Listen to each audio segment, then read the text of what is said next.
Hello, hello, and welcome to another podcast episode of Overpowering Emotions, where I talk all things big emotions, emotion regulation.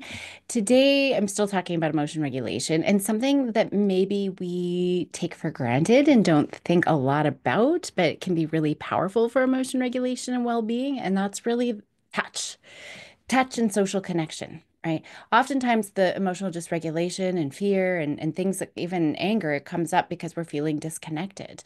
But I think that it's important to think beyond the words that we use to communicate. I know that we think about that. That's the main way that we do communicate and connect, but our bodies have a language of their own as well. We are wired for touch. From the moment we're born, touch is our first language. Babies rely on that skin to skin contact for survival. It regulates their heart rate, their breathing, their stress levels, right? But it's not just babies. We all need touch. This is really important. And when we experience an affectionate touch, it could be a hug, it could be a hand on the shoulder, holding hands. Our bodies release oxytocin. That's the bonding hormone. It lowers cortisol. And so cortisol, that's going to help reduce stress and anxiety. It activates the parasympathetic nervous system, which just helps calm us down. People who get regular family physical touch, like from family members, it could be from friends, it could be from pets even, they have generally lower levels of depression, anxiety, and stress. Kids who experience that affectionate, safe touch, they learn to regulate their emotions more effectively. They are feeling safe, they feel secure, they feel emotionally connected, which really sets the foundation for healthy relationships as well. So think about a time when someone gave you like a real genuine hug, right? Especially if you were having a tough day. How did that make you feel? It's not just nice. It doesn't just, feel nice and feel good. Truly, it's biologically powerful.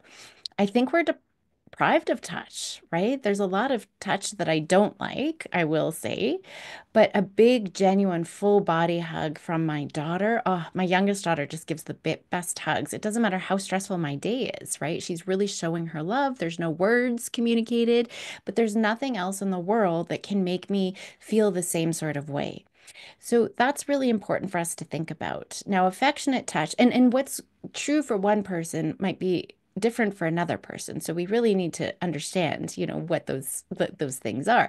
And with the hugs too, like I always talk about, we call them Mississippi hugs, which I'll talk about in a second. But affectionate touch, it's just so important for our own emotional well-being, but it's really important too in relationships. It builds trust, it builds that emotional safety, it signals care and connection without needing any words. And this is really important. We know when it comes to emotion regulation or even behavior management, that relationship piece. I'm always talking less, right? And so I would add in, instead of talking, let's touch more. This is why dads often respond very differently to kids than mothers because they usually are more physical than they are verbal, right? Not always, but we generally see that trend. But that touch helps us regulate any emotion, anger, frustration, sadness. So on sports teams, we see, that people who touch more on sports teams, so high fives, pats on the backs, fist pumps, they tend to perform better. Again, it's because touch builds trust, it builds cooperation, it builds that social cohesion, which is really important. So think about how can we use this with kids? I love the story. I know I've shared it before about this principal, Michael Unger. He's a resilience researcher in Dalhousie.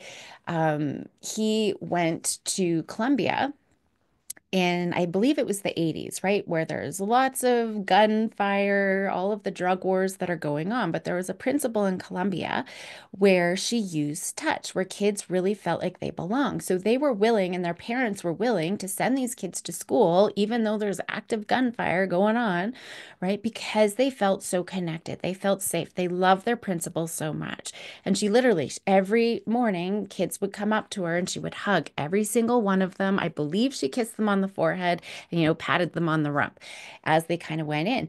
We need to be careful. Maybe we can't pat them on the rump, but why can't we hug our kids, our students as they're coming into that school, touch, or maybe just touching, their back as they come in, or giving them fist pump. One of the videos that I often share is a teacher greeting their students at the door. And it could be a hug, it could be a fist pump, it could be, a secret handshake. Every child sort of develops their own greeting with the teacher, but touch is a big piece of it. The teacher's not saying anything, it's that physical interaction that really makes kids feel connected, right? So a reassuring hand on the shoulder, that high five if they accomplish something. It doesn't have to be just when we greet. It's all of these different, times, interactions that we can have. If they're upset, just sitting close to them, that can be so powerful. We don't need to say anything. We're just sitting close to them, being there in that space.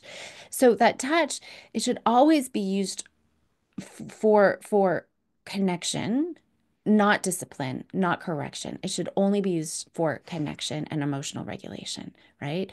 When we look at the science of touch, it's really fascinating. We know touch literally changes the brain. Like I said, it increases the oxytocin, right? It increases the social connection through that oxytocin. It's decreasing the cortisol, like I said, that reduces the stress and anxiety. It activates the vagus nerve, which actually slows the heart rate. It promotes that relaxation. So with kids, we know that that affectionate touch helps regulating their emotions. We see less tantrums, more emotional stability. It's building that secure attachment, making them feel safe and trusting in the relationship. It increases confidence because now they're feeling supported. And it's good for us too, right? When we receive multiple hugs a day, adults actually report higher levels of happiness. And again, I'll come back now to those Mississippi hugs in my house. That's a rule, 6 Mississippis. So we have to hug for at least 6 Mississippis, right? My parents or my kids will be like, 6 seconds, but they actually really do love it. And you can feel them sink into it, even if they didn't initially want it. But holding hands, even for 10 seconds, that lowers blood pressure. Massage therapy, it can reduce symptoms of depression and anxiety. I'm not finding much, therapeutic value in terms of the physical piece of massage, but it's really helpful just to get some of that added touch, right? To decrease depression, anxiety. So it's not about the relaxation and comfort. Any touch is really a biological necessity for emotional well-being, right?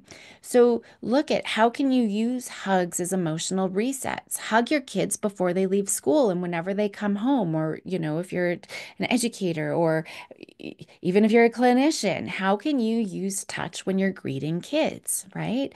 When you're leaving, I'm always giving a fist pump, a high five. Some kids do want to come hug, right?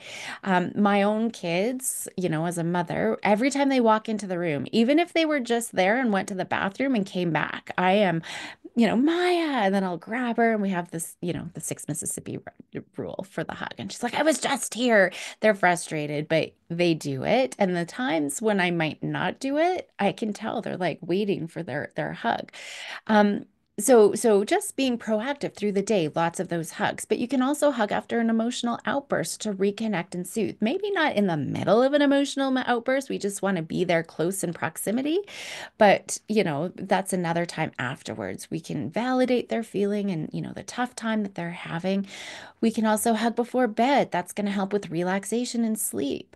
Again, high fives, fist pumps, if kids don't like hugs, anything that is still going to sort of fulfill the same sort of thing that builds a sense of accomplishment, that builds connection, that's going to be really important. Those are great for classroom settings, sports settings, clinical settings, right? Those types of things.